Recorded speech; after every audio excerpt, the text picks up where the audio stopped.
Hello everyone, this is Neeraj from Atmas Radiology and welcome to yet another tutorial video on structural anatomy of the skull. Particularly in this video, today we'll talk about inferior view and intracranial regions of the skull. And if you haven't watched our videos on structural anatomy of the skull, then click in the link in the description below. Alright then, let's get started. This is the inferior view of the skull with mandible removed. It extends from the incisor teeth anteriorly to superior nuchal line posteriorly. This part of the skull contains many foramina through which structures enter and exit the cranial cavity. For the convenience, the inferior surface of the skull can be subdivided into anterior, medial, posterior, and lateral parts. The anterior part contains hard palate and the dentition of the upper jaw. The middle part is occupied mainly by the sphenoid bone, the apices of petrous process of the temporal bone, and basilar part of the occipital bone. The lateral part contains the zygomatic arches, mandibular fossa, tympanic plates, and styloid and mastoid processes. The posterior part is almost exclusively formed by the occipital bone. Now, without further ado, let's jump right onto it. To begin with anterior part of inferior surface, the bony palate within the superior alveolar arch is formed by the palatine process of maxilla anteriorly and horizontal plates of palatine process posteriorly, all meeting at the cruciform system of the sutures, that is median palatine suture and transverse palatine suture. The median palatine suture divides the palate into two halves and continues with intermaxillary suture between the maxillary central incisor teeth. The incisive fossa lies behind the central incisor teeth, through which incisive canal opens up into the lateral wall of the nasal cavity. The nasopalatine nerve, which is the division of maxillary branch of trigeminal nerve, and sphenopalatine artery, which is the branch of maxillary artery that originates from the external carotid artery, passes through the incisive foramen and supplies the nasal cavity. The greater palatine foramen lies near the lateral palatal border of transverse palatine suture, through which greater and lesser palatine nerve passes. The middle part of the inferior surface of the skull is made up of the sphenoid, petrous part of the temporal bone, and the baxilla occiput. It extends from the posterior nares anteriorly to imaginary transverse line through the anterior margin of the foramen magnum posteriorly. The petrous process of temporal bone meets the basilar part of the occipital bone at petro-occipital junction, which is deficient posteriorly at jugular foramina. Structures passing through the jugular foramina are glossopharyngeal nerve, vagus nerve, cranial and spinal part of accessory nerve, and sigmoid sinus and inferior petrosal sinus. The apex of petrous process does not meet the spheno-occipital synchondrosis, so this deficit produces the foramen lacerum. And structures passing through the foramen lacerum are nerve of pterygoid canal, ascending pharyngeal artery, internal carotid artery, and labyrinthine artery, which supplies the blood to internal air. Sphenoid bone comprises of four processes known as pterygoid processes, two on each side.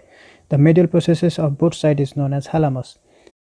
The pterygoid processes continues with the greater wing of the sphenoid bone and form the inferior lateral border of the inferior orbital fissure, through which maxillary division of trigeminal nerve and ophthalmic vein passes. In the medial aspect of the greater wing of the sphenoid bone present a crescent of foramina, of which only the most posterior two, foramen spinosum and foramen ovale, can be viewed on the basal aspect.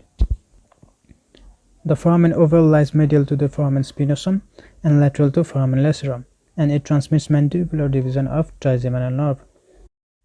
Posterolaterally, smaller and rounded, foramen spinosum also transmits the mandibular division of trigeminal nerve. Carotid canal lies posterolateral to foramen lacerum in the petrous part of the temporal bone, through which ICA enters the skull and ascends through the upper end of the foramen lacerum. Posterior part of inferior surface of the skull is predominantly formed by the occipital bone.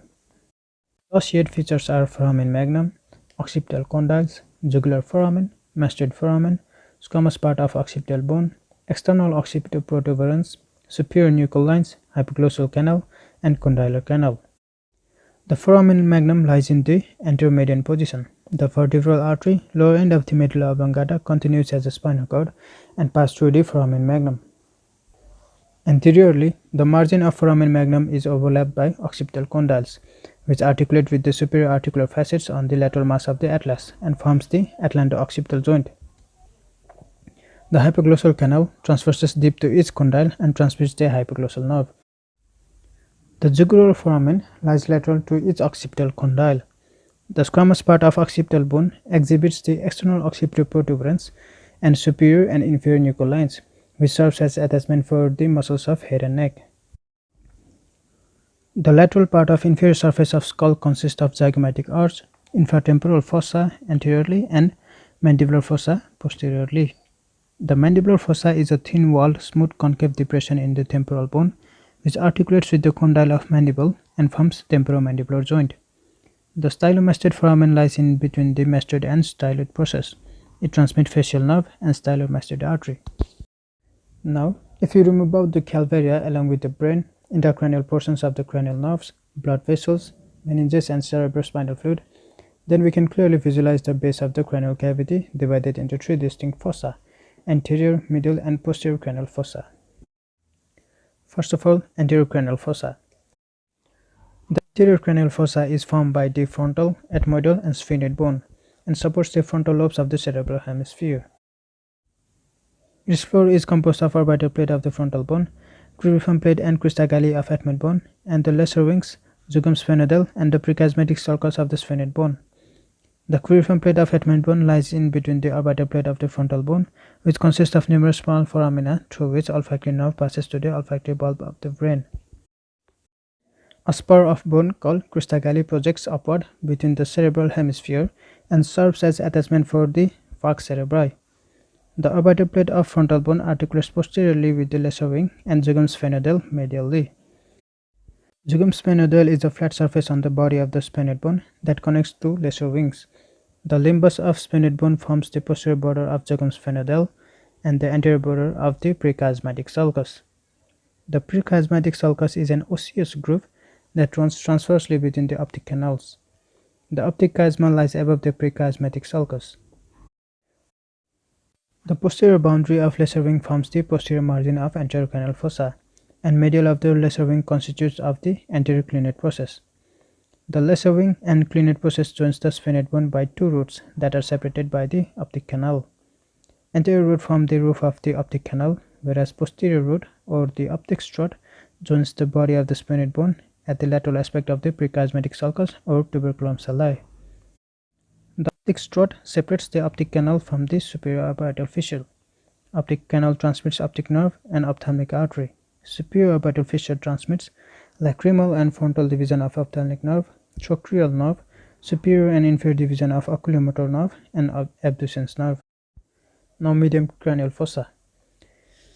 The medial cranial fossa is formed by sphenoid and temporal bones, and it supports the temporal lobes of the cerebral hemisphere. It is bounded anteriorly by posterior aspect of greater and lesser wings of the sphenoid bone, posteriorly by superior border of petrous part of temporal bone, laterally by squamous part of temporal bone, and medially by lateral aspect of sphenoid body, carotid sulcus, sella turcica, and dorsum sali. The central part of medial cranial fossa, or cranial base as a whole, is formed by the body of the sphenoid, which is deeply concave and houses the pituitary gland. It is therefore termed as the pituitary fossa or hypophyseal fossa. It is also known as the sella turcica because it resembles the shape of the Turkish saddle. Anterior edge of sella is formed by the bony prominence called tuberculum sali, which continues anteriorly with prechiasmatic sulcus, and posterior boundary represents a vertical pillar of bone called dorsum sali. The superolateral borders of dorsum sali are expanded as the posterior clinate process. On the lateral side of the sella turcica consists of cavernous sinus and carotid sulcus, related to the internal carotid artery, as it ascends from the carotid canal and runs through the cavernous sinus. The greater wing of sphenoid contains three consistent foramina: the foramen rotundum, the foramen ovale, and the foramen spinosum. The foramen lacerum is a misnomer because it is a gap formed by incomplete confluence of petrosphenoidal fissure. Foramen rotundum transmits the maxillary division of trigeminal nerve. The superior border of petrous ridge is grouped by the superior petrosal sinus that separates the medial cranial fossa from posterior cranial fossa. The trigeminal impression is situated on the anterior surface of petrous part of the temporal bone, near its apex, that accommodates trigeminal ganglion. Posterior cranial fossa. Posterior cranial fossa is made up of sphenoid, temporal, and occipital bone, and accommodates cerebellum, bones, and medulla oblongata. Anteriorly, it is bounded by dorsum sali, clivus, body of sphenoid, posteriorly by squamous part of the occipital bone, and laterally by petrous and mastoid part of the temporal bones.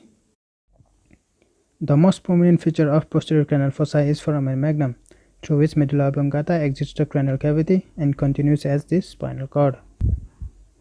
The clivus is the sloping surface that extends from the sella turcica to foramen magnum, and it is formed successively by dorsum sellae, posterior part of body of the sphenoid, and basilar part of the occipital bone. Clivus is located at the center of the posterior skull base and separates nasopharynx from posterior cranial fossa. On each side, clivus is separated from petrous part of the temporal bone by petro-occipital fissure extending from foramen lacerum to jugular foramen. The posterior surface of petrous part of the temporal bone forms the anterolateral wall of the posterior cranial fossa.